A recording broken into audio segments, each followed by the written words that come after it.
You shuffle along a dusty trail through the central highlands of Ethiopia, the wind tugging at your woolen shawl as the morning mist clings to the valleys below. You don't know it yet, but you're the child who will grow into Emperor Menelik II, the man who would one day outwit the armies of Europe and forge a modern African empire from a realm many thought would collapse under its own chaos. Your world begins in Ankober, perched high in the Shewan Mountains. It's the mid-19th century.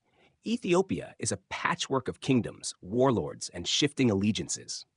You are born Saleh Mariam in 1844, the son of Haile Melekot, king of Shewa, and his consort Ejigayehu. She's not a queen in the eyes of the royal court. Your birth is semi-legitimate at best, but destiny doesn't care for technicalities. As a child, you grow up amid political intrigues, priests whispering about prophecies, and elders speaking of your Solomonic bloodline. The house you live in isn't luxurious, but it's filled with lessons. You listen to stories of Emperor Tewodros rising in the north and how Ethiopia was never fully conquered. While children in Europe learn Latin, you learn Ge'ez, ancient, sacred. You pray in dark monasteries where the walls smell of incense and flickering candles cast shadows like ghosts of ancestors. When your father falls ill and dies in 1855, things take a sudden turn. You are only 11, barely old enough to process the enormity of your future. But before you can even grasp the throne of Shewa, you're swept away, captured, and taken north under orders from the new emperor, Tewodros II. He wants to consolidate his power by eliminating future threats. You're one of them. So you're imprisoned in the fortress of Magdala, high on a cliff, guarded by soldiers who laugh at the idea of a Shewan prince ever ruling again. You spend 10 years in that stone prison, 10 formative years. You're educated by priests, surrounded by political prisoners, and the muffled whispers of rebellion. The fortress becomes your school of survival. You learn to observe silently, to bide your time, to say little and understand much. Every visitor, every food delivery, every note from home becomes a piece in your puzzle. Then one day in 1865, the ground shifts. Emperor Tewodros, once hailed as a unifier, turns cruel and paranoid. He angers the British by imprisoning their diplomats. So they send in troops, thousands of them, marching to Magdala in one of the strangest expeditions ever launched by Queen Victoria's empire. In the chaos, you are released by British order. You're no longer a prisoner. You walk out of Magdala as a free man, one of the few who survived both politics and prison. Returning to Shewa is not easy. The kingdom had moved on without you, and your legitimacy is contested. You're a political exile returning to a fractured land. But you're not the same boy. You come back taller, sharper, with the aura of someone who has stared into the abyss and come out smiling. You know that to reclaim your birthright, you'll need more than noble blood. You'll need power and patience. You start by winning the hearts of Shewans. You wear the traditional garments, speak their dialect, and walk among them. You show strength when required, mercy when strategic. You forgive old enemies, but only once. You marry strategically. First, a noblewoman to shore up support, then, later, Taitu Batul, a woman as fierce and ambitious as you. The Shewan nobles begin to murmur about the prince who returned from Magdala with the eyes of a lion. You're building alliances quietly, promising reforms, modern weapons, and perhaps even a future free of civil war. You even allow European missionaries in, not for their sermons, but for their rifles, their printing presses, their knowledge of maps and roads. Meanwhile, the world beyond Ethiopia is changing. Egypt is under Ottoman control, Sudan is restless, and the European empires, Britain, France, and Italy, have turned their greedy gaze toward the African continent. You watch them carving up territories on maps like it's a board game. You know they'll come for Ethiopia eventually, but not yet. First, you must secure Shewa. One stormy night, you hold a secret council with your closest generals in a candlelit stone room. There are whispers of rebellion in nearby regions. A neighboring warlord is said to be plotting your assassination. You don't flinch. You send messengers the next morning with gold for some, threats for others, and marriage proposals for the rest. Like a master chess player, you make 3 moves at once. Within a year, Shewa is under your firm control. You establish a centralized army, small but well-equipped. You train them in firearms, not just spears. You establish your own currency. You tax trade routes. You even introduce a postal system, shocking nobles who'd rather rely on horse messengers and divine omens. And while other rulers retreat to their palaces, you ride out across the countryside. You visit farms, inspect irrigation canals, attend church services in villages no emperor ever visited before. You're not just ruling, you're branding yourself. The people begin to whisper. Menelik walks like a shepherd, but he strikes like a lion. Then in the distance, thunder rumbles. Emperor Johannes IV, your distant northern rival, begins to lose his grip. There are revolts, foreign pressures, and whispers of war. You wait, not idly, but calculating every step. The Mountain Prince has become a master of timing, and destiny is just beginning to knock. You sit beneath a canopy of eucalyptus trees, the scent of sap heavy in the air, flipping through an illuminated manuscript while your advisors debate the latest rumors from the north. You're no longer the boy held captive in Magdala. You are the ruler of Showa. But your vision extends beyond Showa's jagged borders. You're not just trying to secure a province. You're preparing to take an empire. And the secret weapon that strengthens your claim? Your blood. You were raised knowing you descended from the ancient Solomonic line, the dynasty that traced itself back to King Solomon of Israel and the Queen of Sheba. The legend is more than a myth here. It's your political currency. Ethiopia is the only African empire that claims biblical legitimacy, and that claim is older than the Crusades. In this land, blood is power, and your blood says you were born to rule. But blood alone won't save you from warlords with bigger armies or emperors with foreign cannons. That's why, even as you lean into your divine heritage, you keep your feet firmly planted in practical matters. You don't just read religious texts, you read reports. You know who controls the grain markets, which valleys are growing discontent, and how many bullets each of your generals has left. You are not building a kingdom of dreams. You are assembling a machine of survival. Still, the mystique of your ancestry gives you a powerful edge. When you visit churches carved into the mountain rock of Lalibela, priests bow lower for you than for most. They call you Son of David, Lion of Judah, and Balageru, Man of the Country. You wear the Solomonic star on your robes, not because it's decorative, but because it opens doors and ends arguments. Rival nobles hesitate before challenging you.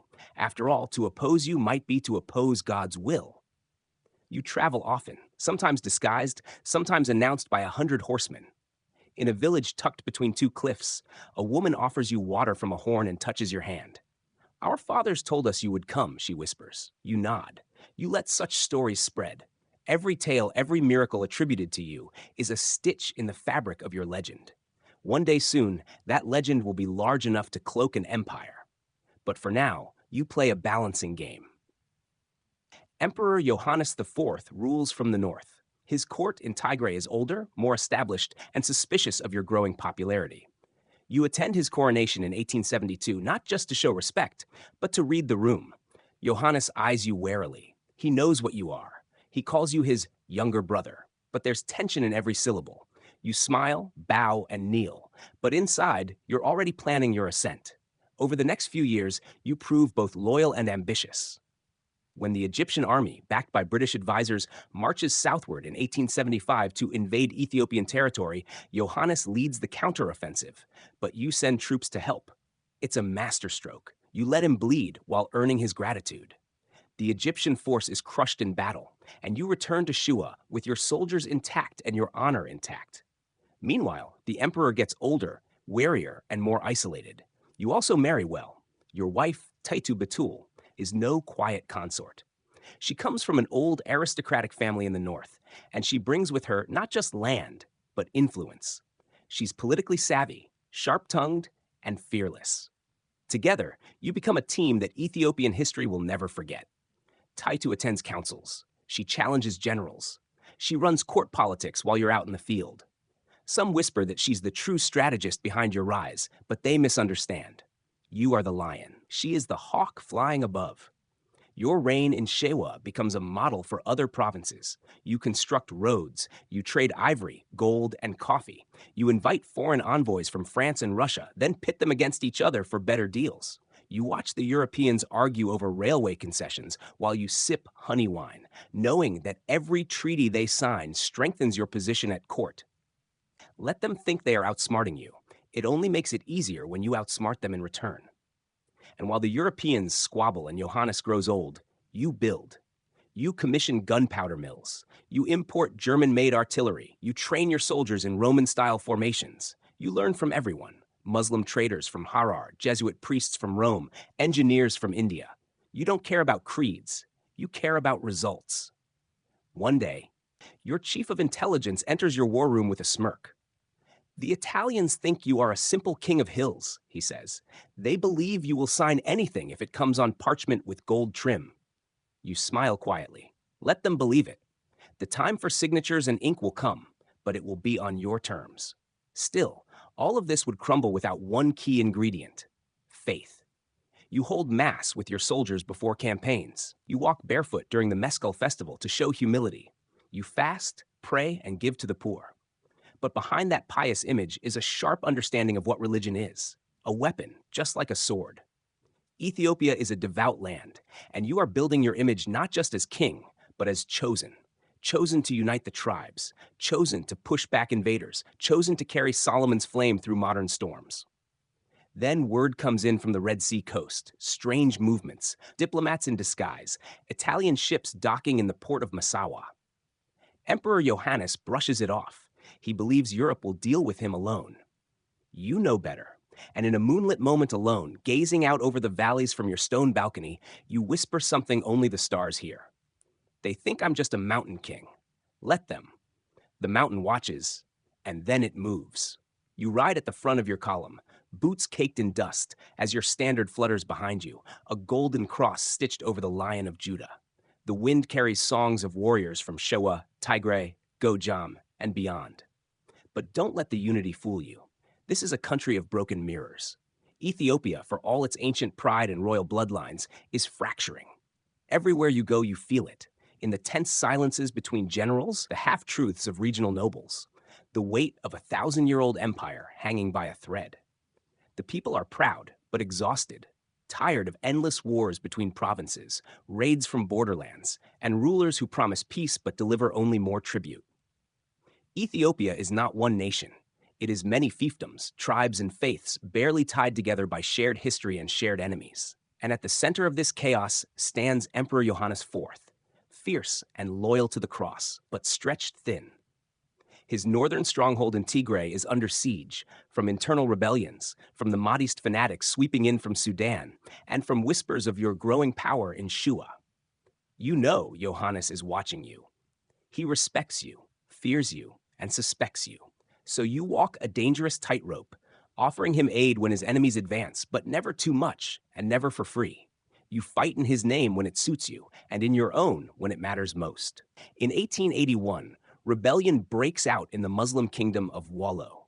The region sits right between your Shewa and Johannes's north, a strategic prize too important to leave alone.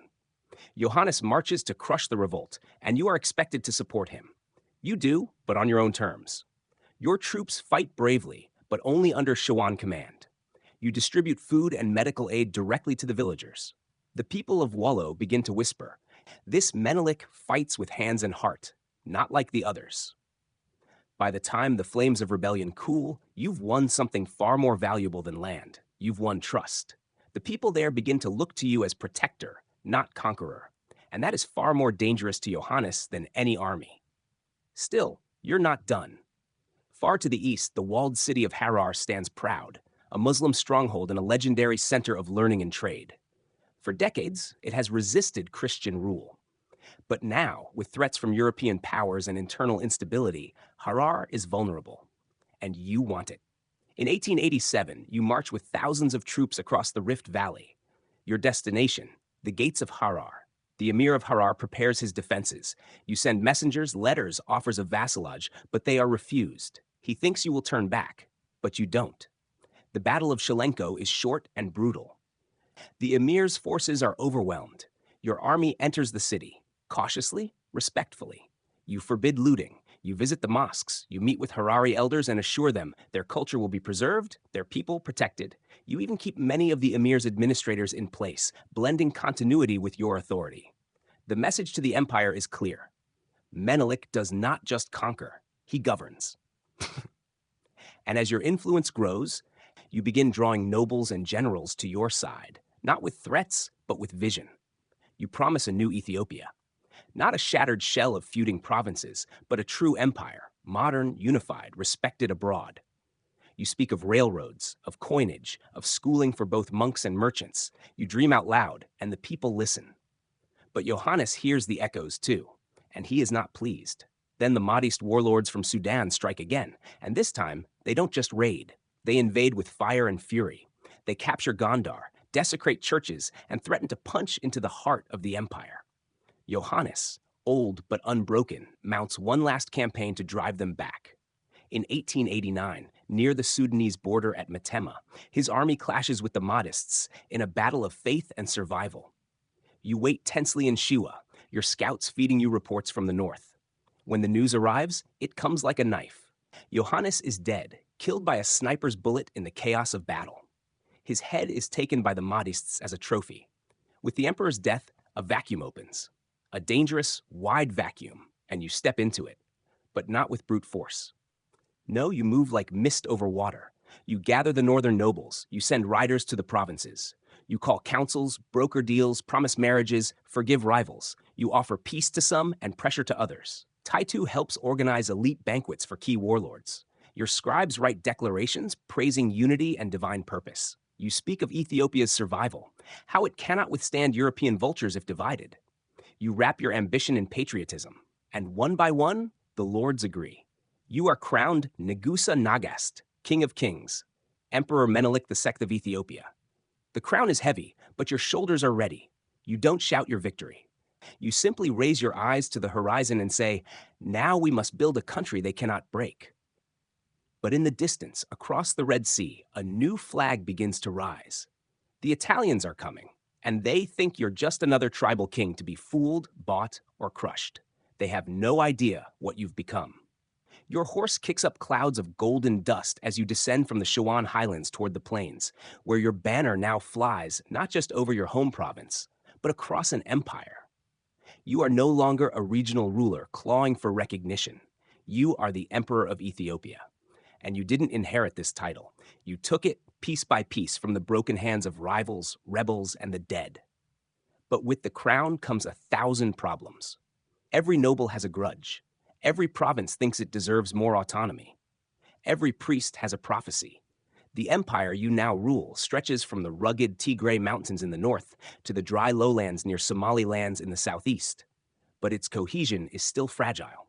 One wrong move and the whole structure could crack. So you move carefully, decisively, like a stone carver with a chisel, and you start from the top down. You don't just command Ethiopia, you begin to shape it. First, you take residence in Entoto, the rocky ridge north of what will one day become Addis Ababa. From this perch, you watch the land like an eagle. Entoto is a place of legend, holy, symbolic, strategic. You erect a church, dig wells, and expand roads. But something is missing: water. Not enough for a growing capital. Then Taitu, your ever-sharp empress, makes a suggestion. Move the court to the lush, fertile valleys further south, where the air is warm and the springs are abundant. So you do. You stake out a new capital, a city that doesn't yet exist. You call it Addis Ababa, the new flower. It is a humble village at first, but you see its future. Trains running through it, embassies rising, markets bustling. You are not just an emperor, you are a founder. And while you build, you prepare. Italy looms. The Italians had slipped quietly into Eritrea, securing the coastal city of Massawa with British blessing. They'd claimed to be Ethiopia's friend, protector, even benefactor. At first, you played along, accepting arms, accepting advisors, even signing what appeared to be a standard treaty of peace and cooperation, the Treaty of Wuchale, signed in 1889.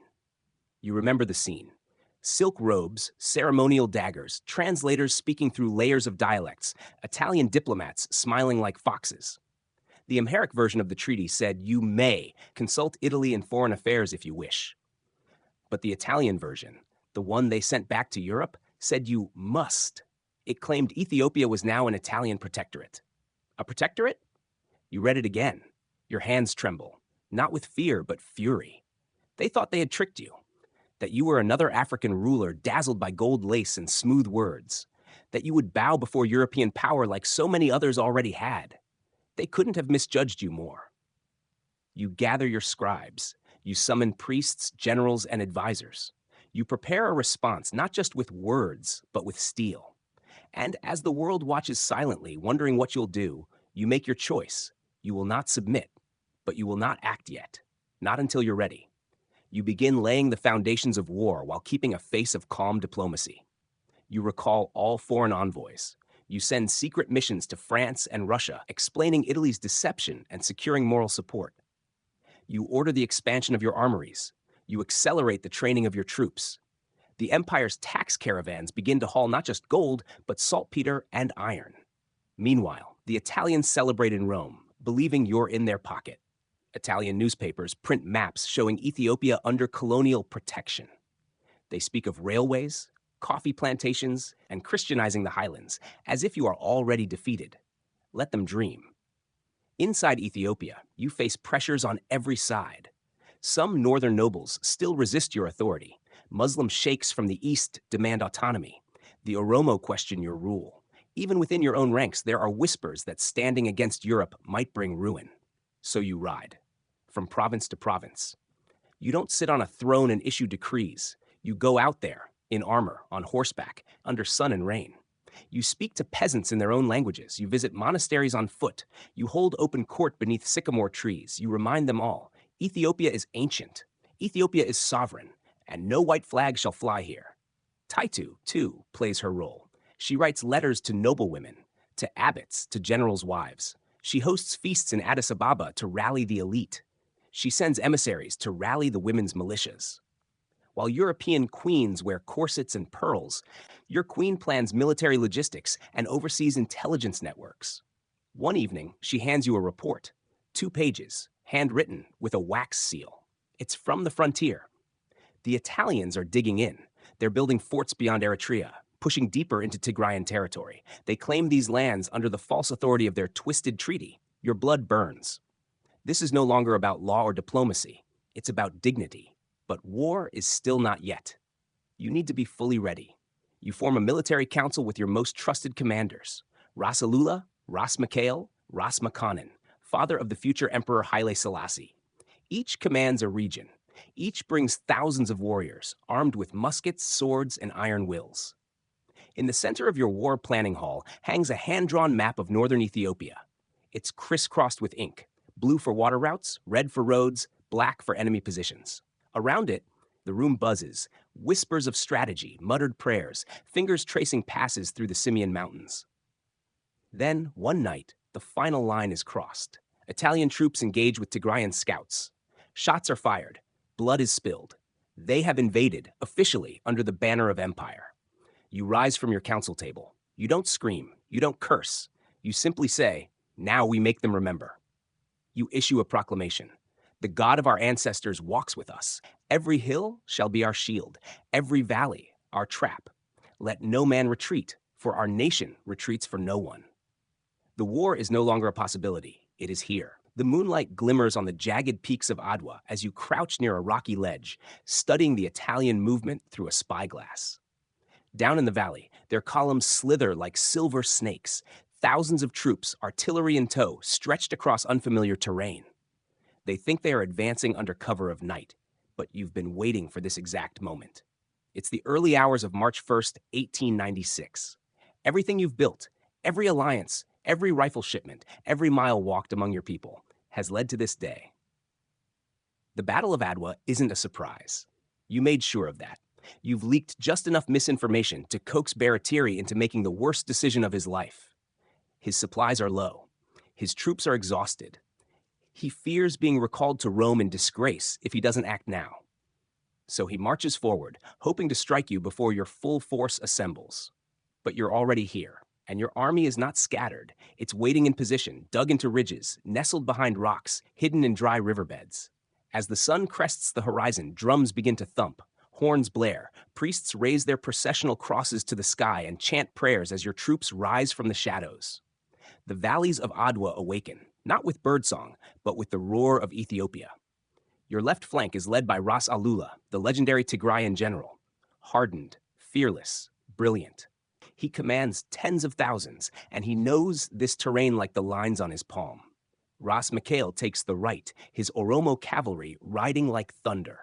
And Tetu, your empress, commands the logistics corps and reserves. She set up a fortified position, complete with artillery, medical tents, and a food line longer than anything the Italians can imagine. You, Menelik, stand at the center. You raise your hand. You don't need to shout. The signal goes up, a green flag with a golden lion, and the hills erupt. Cannon fire echoes through the valley. Italian scouts scream in confusion. Baratieri's troops are split, each division too far to support the next. The Ethiopian assault begins from three sides, rushing, flanking, surrounding. The Italians scramble for formation. Some hold their ground, some panic. Their Eritrean Askari allies hesitate. Many of them were conscripted from lands you once ruled. Some defect mid-battle. Others throw down their arms and run. Italian artillery opens fire. Shells tear through brush and rock. But you've already planned for this.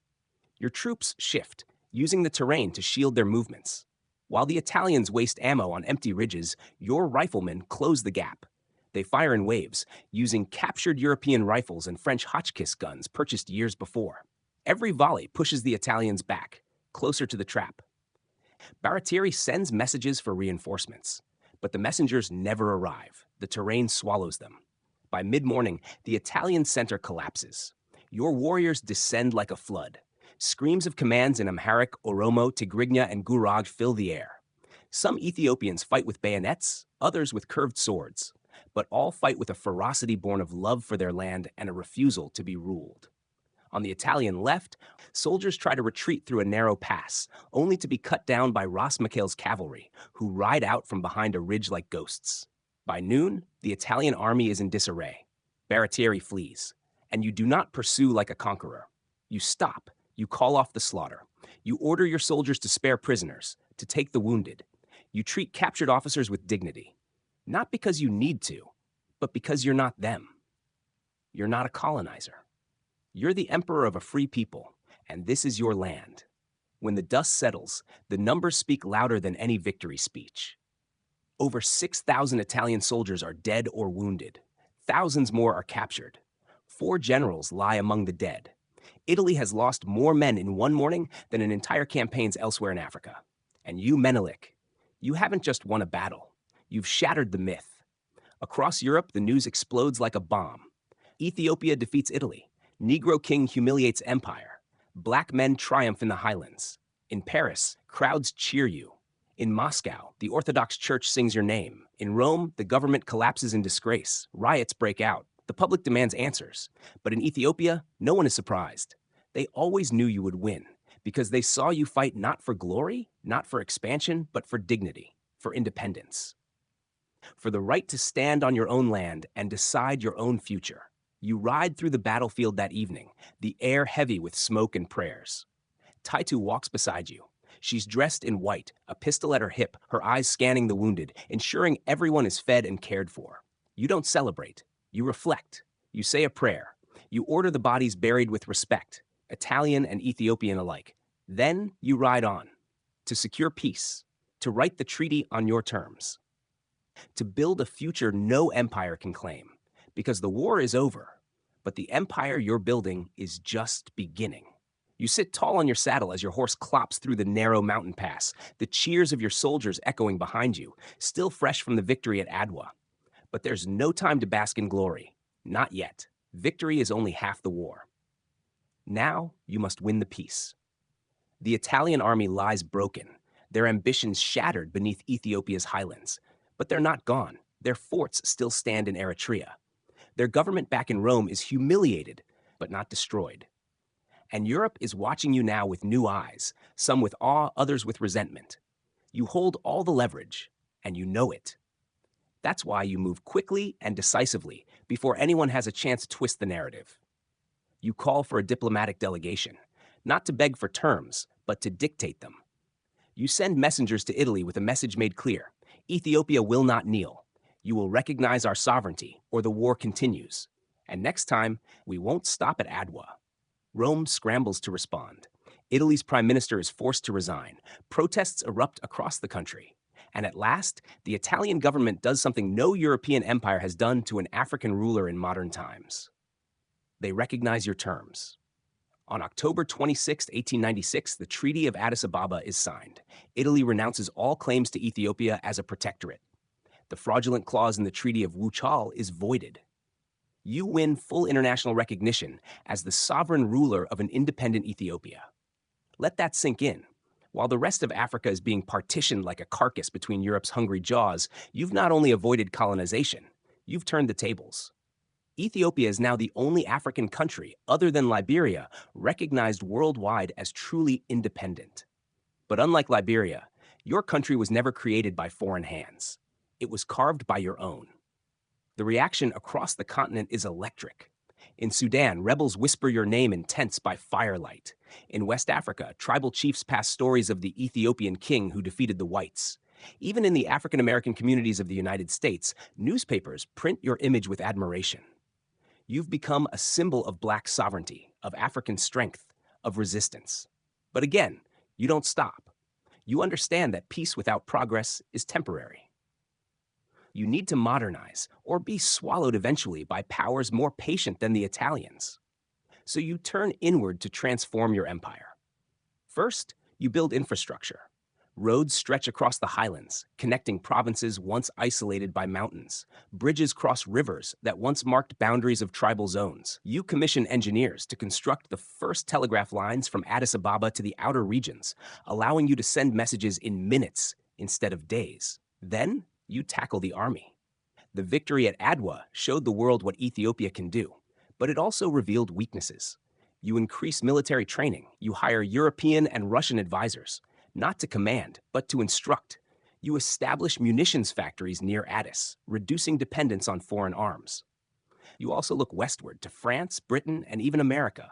You open embassies. You negotiate trade deals. You host foreign delegations, not as a supplicant, but as an equal. In one meeting with a British ambassador, you reportedly smirk and say, "We are both empires, are we not?" Your court becomes the envy of Africa. Men wear lion mane helmets and carry silver swords. Women dance in ceremonial gowns woven with gold thread. Music echoes through the halls of your growing palace in Addis Ababa. And at the center of it all is you, Emperor Menelik II, the mountain king who refused to bow. But perhaps the greatest test of your reign comes not from guns or treaties, but from steel.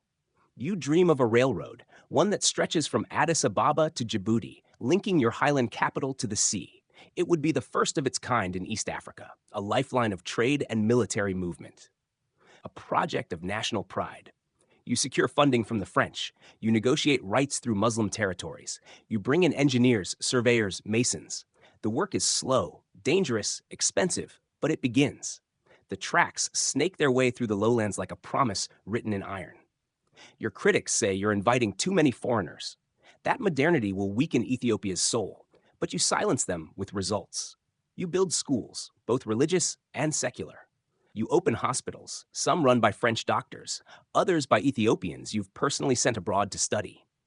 You introduce a currency system backed by gold. You found ministries of commerce, justice, and education. And through it all, you never forget your roots. Every Sunday, you walk barefoot to church. You attend coronation ceremonies of regional nobles with the humility of a monk. You ride with your soldiers through market towns, listening to merchants and farmers. You host fasting days during Lent and lead national prayers during Meskel. You know that modernizing does not mean westernizing. Ethiopia will rise, yes, but in its own image. Yet beneath all your work, you sense the ticking clock. Time is moving. Rivals are stirring. And the empire needs more than buildings and borders to endure. It needs legacy. So you begin planning your succession. You look to your nobles, your allies, and your own bloodline. You don't have a surviving legitimate son, but you do have loyal heirs by marriage and clan. You groom Tafari Makanin, the future Haile Selassie, mentoring him in diplomacy and statecraft. You know the struggle never truly ends. Not while European empires still exist. But for now, you've done the impossible. You've taken a fractured kingdom and forged an empire. You've faced down Europe's steel and returned it with stone. You've not only survived, but taught the world that Africa could lead. The rains fall harder than usual this year, turning the highland roads to sludge and swelling the rivers that twist like serpents across your empire. But you're not deterred. You ride through the storm, your cloak soaked through, as peasants and nobles alike line the roads just to glimpse you. You don't need fanfare, just the steady beat of hoof against earth and the respect in their eyes. Because you are not just an emperor anymore, you are Ethiopia itself. But even in victory, a new war creeps beneath the surface, not of steel and smoke, but of paper, power, and ambition. The deeper you pull Ethiopia into the modern world, the more complex its balance becomes. The empire you've held together with wisdom and grit now needs structure, laws, institutions, a bureaucracy that can outlive you. And while you may be a mountain king, you now face a rising tide of modern expectations. You begin with administration. You call scribes, translators, priests, and military officers to Addis Ababa for a council, days of speeches, debates, and quiet listening. You don't speak until the final night, and when you do, your voice is firm. We will not be the last. The empire must stand after us. It must be able to live without its emperor. And with that, you lay the foundation for reform. You create a council of ministers. Each province gets representation, and each minister reports directly to the palace. You introduce a formal tax system, not just tribute collected by swords, but documentation, accounting, and oversight. You issue laws regulating land, trade, and even the treatment of animals and roads. And slowly, Ethiopia begins to move, not with the chaos of a warrior state, but with the order of a rising nation. But reform brings enemies. Some of your generals mutter that the old ways are slipping. Landowners grumble over taxes. Priests warn that too much secular law will weaken divine order. And foreigners? They smile in public, but in private, they bristle at the thought of a fully modern, fully sovereign African empire, especially as your railroad grows longer. By 1901, the Addis Ababa-Djibouti line has advanced past the half point. Trains chug through the desert, hauling coffee, ivory, salt, and warriors across lands that once took weeks to cross. Your army now moves with the rhythm of iron wheels, and your merchants begin to see Ethiopia not as a cluster of markets, but as one economic whole. To the French, this is a miracle. To the British, an irritation. To the Italians, a nightmare reborn. They've not forgotten Adwa, nor forgiven it. Italy's new regime is quieter, but its eyes are still hungry. They fortify Eritrea's border, tighten control, and try again to destabilize your northern provinces through bribes, weapons, and rumors. You respond with speed. You send Razmakanen to secure Tigray, Razmakael to the east. You fund border patrols. You station elite guards along railway outposts. You know what they're doing. You've seen it all before. At the same time, you make overtures to the world. You invite American teachers to open schools. You send Ethiopian students abroad, some to Paris, some to Moscow, even one or two to Cairo. You allow photographers into the court, capturing images of yourself with lions, ministers, and maps. You shape your own image before others can shape it for you. One photograph, taken in 1902, shows you seated on a lion pelt throne, robes glittering, a globe at your side. It circulates through foreign papers with headlines like Africa's Modern Monarch, the King Who Defeated Europe, Menelik the Unconquered. But you remain cautious. You know how fragile reputation can be. You still walk among your people. In one story, you travel to a village disguised in plain robes. You speak with a baker, an old woman, and a soldier who doesn't recognize you. Only later, when they realize who you were, do they cry in disbelief. It's not just humility, it's strategy. You want to hear the truth without titles getting in the way. Then, in the background of all progress, comes a quiet terror: famine. The Rinderpest virus, a plague carried by infected cattle years earlier, has spread through East Africa, decimating livestock. The famine hits the countryside hard. Crops fail, people starve, livelihoods vanish. You act fast, selling off palace grain, sending caravans of food, setting up soup kitchens in towns where hunger bites deepest. You even pause railroad construction, redirecting labor and funds toward relief. Tetu leads efforts in the capital, organizing charity drives, pressuring nobles to contribute. You donate your personal wealth, not for show, but because you must. Your empire cannot eat steel tracks, and still thousands die. You are haunted by it.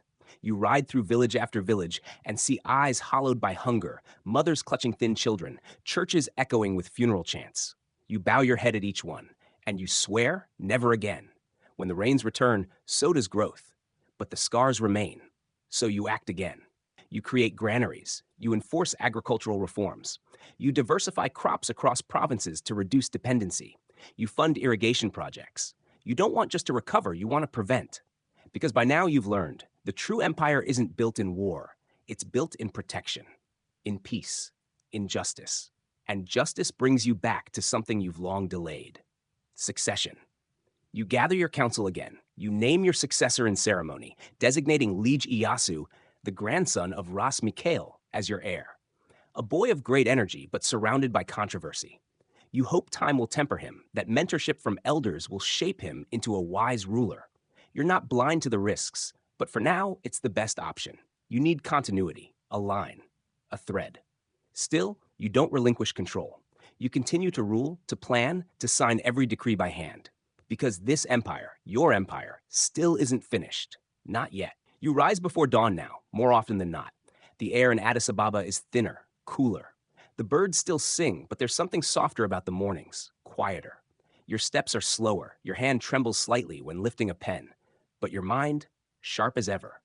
You've ruled for decades, led your people through fire and famine, and stood against empires. But the weight of time now presses gently on your shoulders. Still, the work must go on. The railroad finally reaches Addis. Steam and steel meet soil and stone. You stand at the station as the first train whistles into the capital. Your people line the tracks for miles, cheering like a returning army. It's more than just a machine. It's a promise. A lifeline to the world beyond the mountains.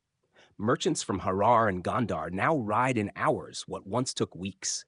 Grain arrives before it spoils. Messages travel not on horses, but on telegraph wires. Diplomats come not by caravan, but by schedule. You've not just changed the empire, you've changed time itself. But for every gain, new questions rise. The more Ethiopia opens to the world, the more it must define itself within it. Foreign powers now knock not with rifles, but with briefcases. Concessions, trade, influence. They want access to your markets, your coffee, your gold, your land, and they want to shape your court from within. You see it in their offers, railway extensions that require European control. Trade deals with clauses hidden in legal thickets. Cultural advisors whose true job is to watch, to whisper, to influence. You do not shut the doors, but you do not open them blindly. You create the Ministry of Foreign Affairs and fill it with the sharpest minds of the court, men who speak French, Arabic, Russian, and Italian. You make sure every treaty is read, line by line, in Amharic and debated in full. You host dignitaries with lavish banquets, then dismiss their demands with a soft smile. They call you clever, they call you stubborn, but they do not call you naive. Within your own court, however, the murmurs grow. Liege Iyasu, the boy you named as your successor, is now nearly grown, but he's wild. Brilliant, perhaps, but unpredictable. He prefers to race horses than read law. He shows interest in Islam, which sparks concern in the Orthodox clergy. He skips council meetings, often the hills hunting or listening to stories from Somali traders. Some nobles are uneasy, others angry. You try to mentor him. You summon him to the palace, sit him beside you, speak plainly. An emperor must walk with everyone, not just the horsemen, not just the poets, the monks, the warriors, the women who carry water. They must all see you and say, "He sees me." He nods. But whether he hears you, truly hears you, you cannot tell. And as your health begins to falter, the uncertainty gnaws. Taitu sees it. She becomes more active, commanding palace affairs, advising provincial governors, ensuring that your legacy is not buried with you. She is your sword and your shield, still brilliant, still proud. The people begin to revere her as Amai Taitu, Mother Taitu. One evening, she sits beside you in the gardens of the palace. The moon hangs low. The trees rustle with wind and prophecy. She says softly, "We built this from fire, from stone. It must not return to ash." You squeeze her hand and say nothing, because you've thought the same words 100 times. And the world, meanwhile, keeps turning. New empires rise, old ones decay. The Ottoman Sultan teeters on the brink. The Russians march east. The British dig deeper into Sudan. The Germans loom in East Africa. And beneath it all, a tremble. Tensions in Europe rising like a storm cloud. Whispers of war. You know Ethiopia cannot stay untouched forever. But you also know that your people are stronger now, more educated, more connected, more united than ever before. Still, there's much to do.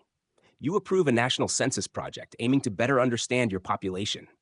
You increase funds to schools outside the capital, especially in Oromo and Somali regions. You begin designing a postal system that will serve the entire empire, and you continue receiving foreign envoys, most with admiration now, not arrogance. In Paris, your portrait hangs in drawing rooms. In Harlem, preachers speak your name from pulpits. In West Africa, young leaders dream of emulating your example. Menelik II, the emperor who beat Europe. But in your heart, you don't think of yourself that way. You think of the boy who herded cattle in Ankober, the young general who fought rebels in Wallo, the ambitious prince who tricked the Italians into thinking he was tame. And you think of all the mistakes, of battles lost, of famines endured, of people you couldn't save. Because empire is not built on pride. It's built on endurance. And now the dusk deepens. Your health worsens. You begin to lose movement in your limbs. Some days your words slur and you must communicate through gestures. Taitu steps in more and more. The council meets without you, and you begin to watch your empire from windows, from dreams. But your mind remains a storm of thought. You dictate letters, you edit laws, you review tax reports. You watch the train come in each morning and nod as if to say, yes, that is real. That was worth it. And though you know the end draws near, you feel no fear. You've built something no one thought possible. A united empire, a sovereign African power. A legacy not just in monuments, but in people. One morning, the cathedral bells toll softly. You close your eyes and whisper, "Let the empire live." The morning after your final breath, Addis Ababa does not awaken with its usual hum. It breathes in silence. From the highest peaks of the Entoto Hills to the farthest edges of Kaffa, word spreads. Menelik II, the emperor who never bowed, is gone. Shops close. Church bells toll in rhythm with the heartbeat of a mourning nation. Priests chant through the night. People weep openly in the streets, not just nobles and courtiers, but farmers, soldiers, artisans. Even those who once doubted you, once rebelled against you, bow their heads in respect. You are not merely mourned. You are remembered. The funeral stretches for days. The entire city becomes a cathedral. Foreign diplomats, tribal chiefs, European envoys, Arab merchants, they all gather to witness the passing of a king who rewrote what the world thought possible. Taitu walks ahead of your coffin, dressed in deep black, steady as ever. She does not stumble. Her grief is armor. She makes sure the procession is ordered, that your body is not just buried, but enshrined. The priests chant ancient hymns. Psalms echo through stone halls. As you're laid to rest in the church of Baeda Mariam, they wrap your sword in cloth, place your crown by your feet, and whisper, "He stood with the prophets. He walked with Solomon." But the empire, your empire, must keep moving, and it stumbles, because now comes the inheritance of ambition. Liege Iyasu, the heir you named, steps forward to take the throne, but trouble follows him like a shadow. He's young, erratic, too confident, and too fast to break with tradition. His fascination with Islam, with Arab culture, with new alliances, sets alarm bells ringing in the Orthodox Church. Some claim he's abandoned Christianity altogether. Others accuse him of betraying Ethiopia to Ottoman hands. You had hoped time would mold him. But time runs out. In 1916, just 4 years after your death, Iyasu is deposed in a bloodless coup led by the clergy and the nobility. They declare him unfit to rule. Instead, they crown your daughter Zaudidu as empress. A compromise. She's conservative, respected, pious, but she needs a strong regent. That man is Ras Tafari Makanin, your chosen protege. The quiet boy you mentored in your court, the one you trusted to read laws when others dismissed them as foreign noise. Now a man, he carries your memory like a banner. Ras Tafari does not rush. He reforms slowly, cautiously. He modernizes education, builds diplomatic bridges, nurtures trade, all while protecting the Orthodox faith and Ethiopia's sovereignty. And in 1930, after Zauditu passes, he becomes Emperor Haile Selassie I. Your vision lives in him. But the world around him shifts violently. Europe collapses into war, fascism rises. And in 1935, Italy returns, this time under Mussolini, armored with tanks and poison gas, determined to finish what Baratieri couldn't. The world holds its breath. But unlike the days of Adwa, no great African army rises from the valleys. Haile Selassie fights valiantly, but is eventually forced into exile. Addis Ababa falls. For 5 long years, Ethiopia is occupied. Your city, your empire, desecrated. but not destroyed. Haile Selassie returns in 1941 with British support. Ethiopia rises again, and from your tomb, your name echoes through that redemption. For even in defeat, your legacy had kept Ethiopia alive, had made the world remember that this land was not a colony, but a kingdom, a nation, a fire that would not go out. And the story doesn't stop there. In Jamaica, a spiritual movement rises in the 1930s. They look to Ethiopia as Zion, to Haile Selassie as a messiah, to you as the founding father. They call themselves Rastafarians, after Rastafari, and they place Ethiopia at the heart of their identity. Through music, faith, and resistance, they spread your story to a new generation. Reggae songs chant your name. Young revolutionaries in Africa wear your image. Liberation leaders from Ghana to Kenya study your strategies. Even the African Union, headquartered in Addis Ababa, holds your shadow in its halls. Because you weren't just an emperor. You were a symbol of something greater, that an African nation could survive on its own terms, that it could say no to empire and live. That black dignity was not a dream. It was a throne carved in stone, walked by a man in lion's robes who once faced the modern world and didn't flinch. And though time moves on, though your empire falls, though dynasties end, though monuments crumble, your name remains. Menelik, the Mountain King, the lion who roared when others whispered. The emperor who stood not just against colonizers, but for a future that was proudly, defiantly African. And to this day, your people walk past statues of you. They sing songs about you. They tell stories around fires where your footsteps once echoed. And they remember, not just that you ruled, but that you believed. Years pass. Ethiopia changes. The world changes. But in every corner of your homeland, through dust-choked villages, over the mountain peaks where eagles still glide, along the tracks where your trains once ran, your legacy whispers like the wind. You had never called yourself a revolutionary. You were not driven by ideology. You didn't write treatises or shout into crowds. You simply believed that Ethiopia should be free, that it had a right to choose its destiny, not have it handed down by some European chancery. And that idea, that stubborn belief, becomes a torch passed from hand to hand long after your bones turn to dust. As the 20th century unfolds, the old world cracks open. Empires fall. The British retreat from India. The French leave Algeria. The Portuguese are driven out of Angola and Mozambique. Africa stands on its feet at last. And in capital after capital, the name Menelik is spoken with a certain tone, reverence, recognition, inspiration. Because before all the revolutions, there was Adwa. Before independence was a slogan, it was your sword. Your face appears on postage stamps in Ghana. Your victory is taught in schools from Dakar to Nairobi. Ethiopian migrants in America hang your portrait beside maps of the old country. Reggae singers in towns chant Africa for Africans with your spirit in their voices. To them, to many, you are not just an emperor. You are proof. Proof that Africa was never conquered completely, that one nation at least stood tall, swung back, and stayed free.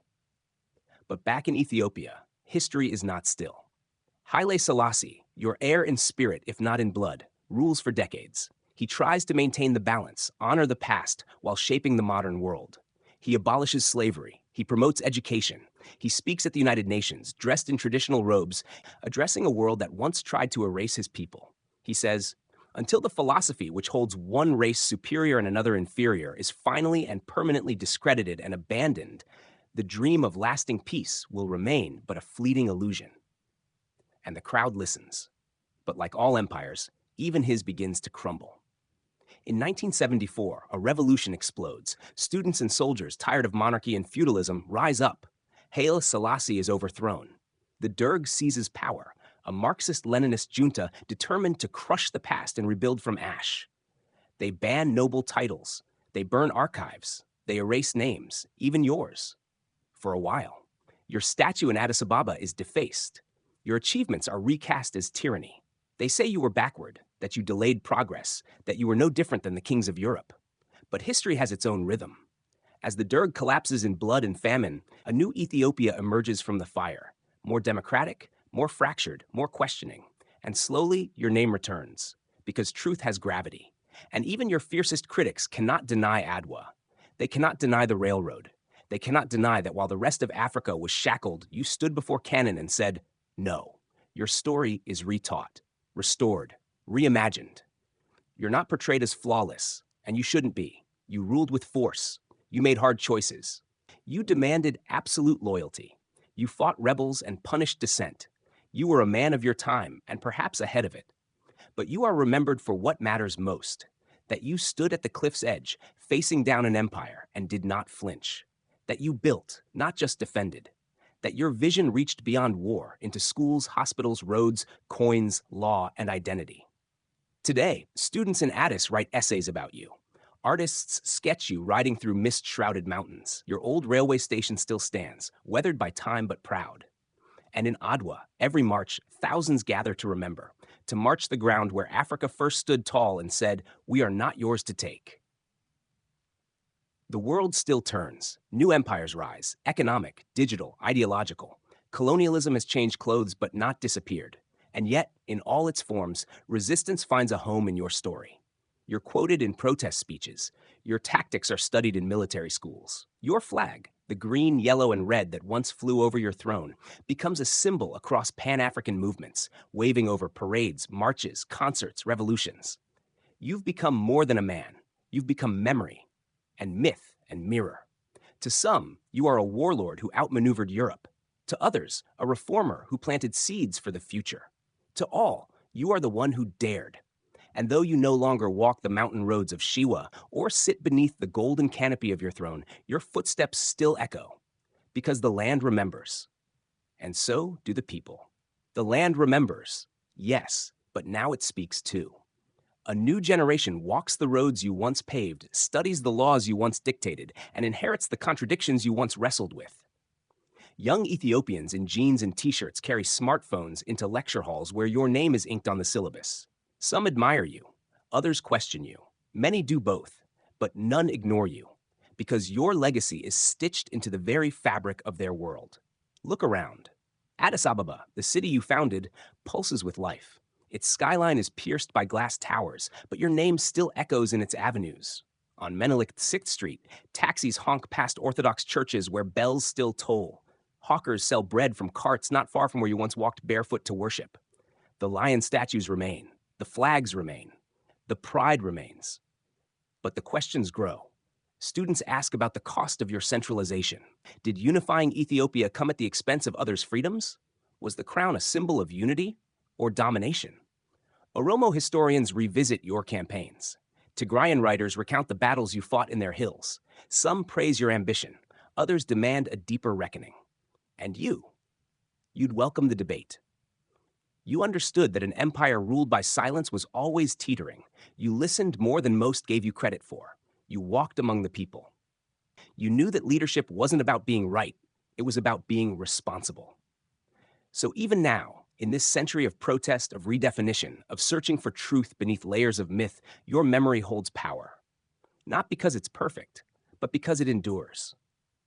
In 2019, Ethiopia's prime minister stands before a global audience and accepts the Nobel Peace Prize. He speaks of peace, of unity, of the future, and he draws a line from the past to the present. He references Adwa. He invokes your stand. The world applauds, not just him, but the long shadow of victory that began under your banner. And yet, Ethiopia continues to wrestle with itself. Ethnic tensions flare. Political fractures widen, old rivalries find new voices, regions push for autonomy, others for unity. The ghosts of ancient wars walk alongside the living struggles of modern life. The empire you forged has become a republic, then a federation. And still, the dream of holding it together remains as difficult as ever. But here's the thing. Even as the idea of empire fades, the idea of dignity does not. You taught your people that they were not passive subjects in someone else's story, that they could write their own chapters, defend their own borders, choose their own fates. That sovereignty was not a gift. It was a birthright. And that lesson stuck. Because Ethiopia is still here, still sovereign, still marching forward in its own chaotic, proud rhythm. And you are still part of the journey.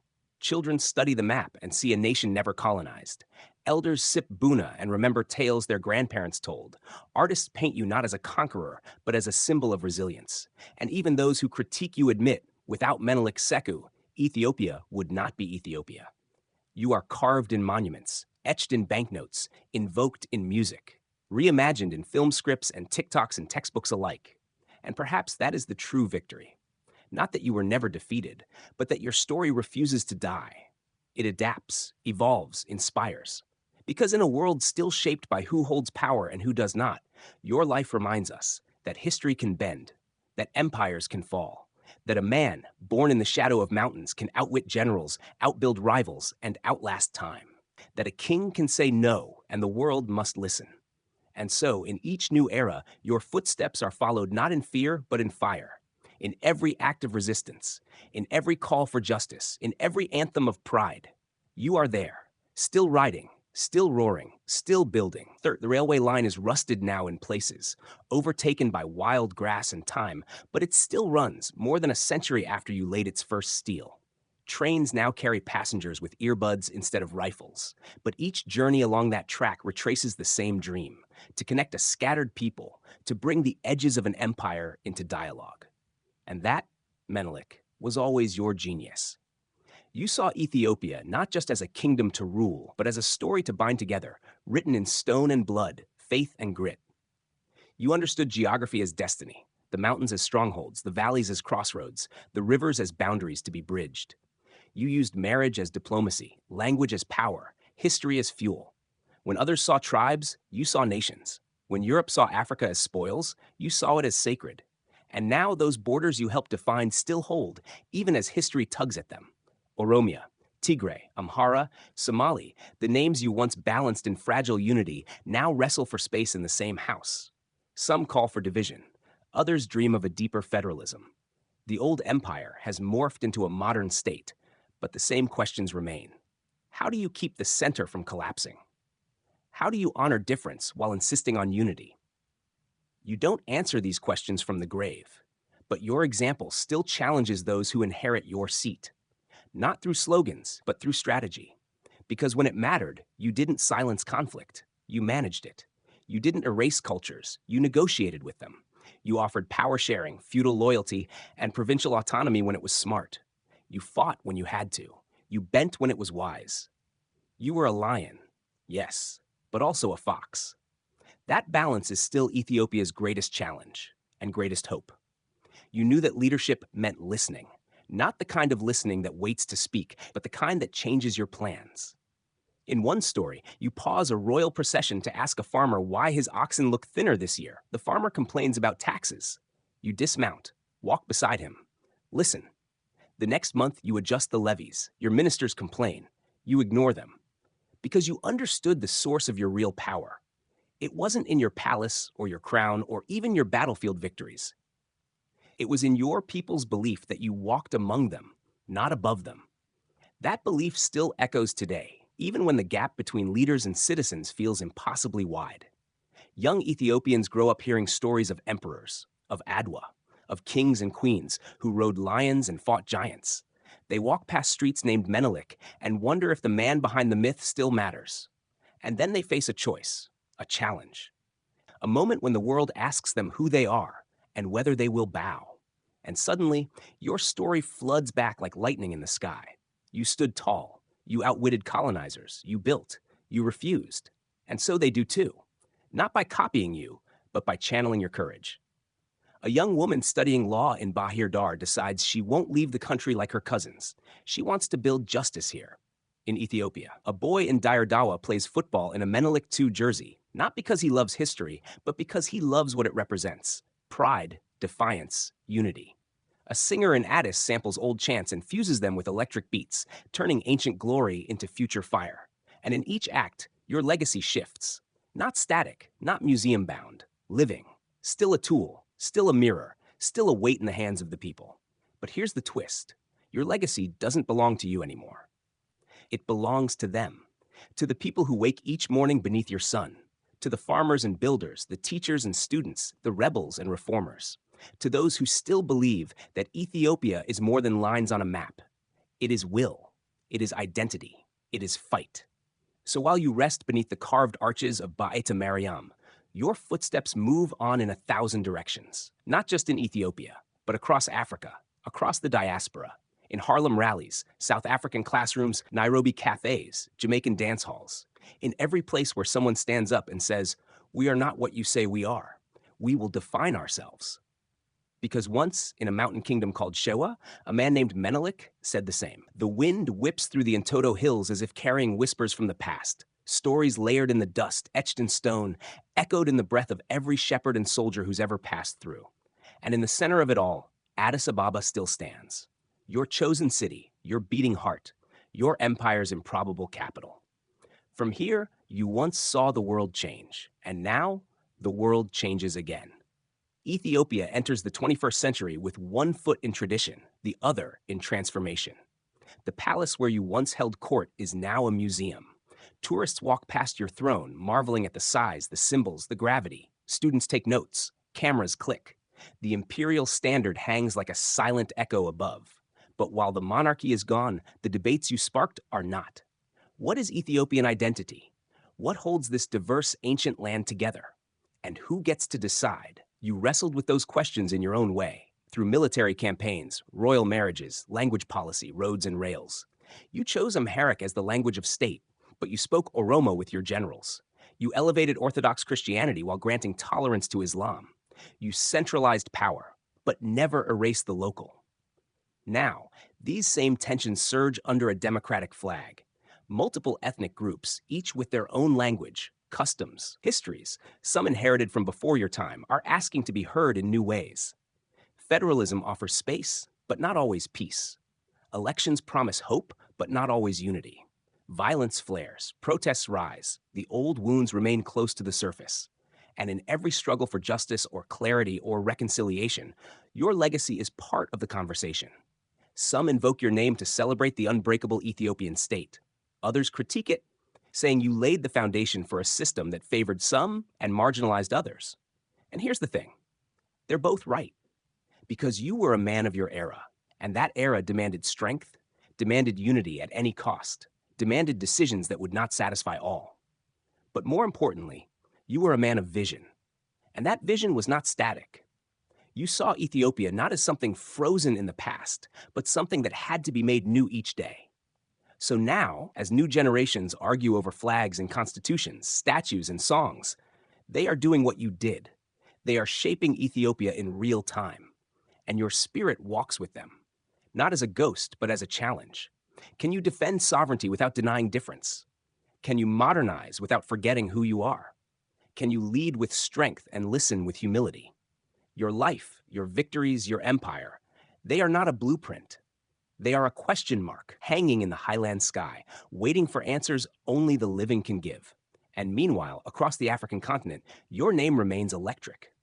In Ghana, school children learn about Adwa in history class, not just as a battle, but as a beacon.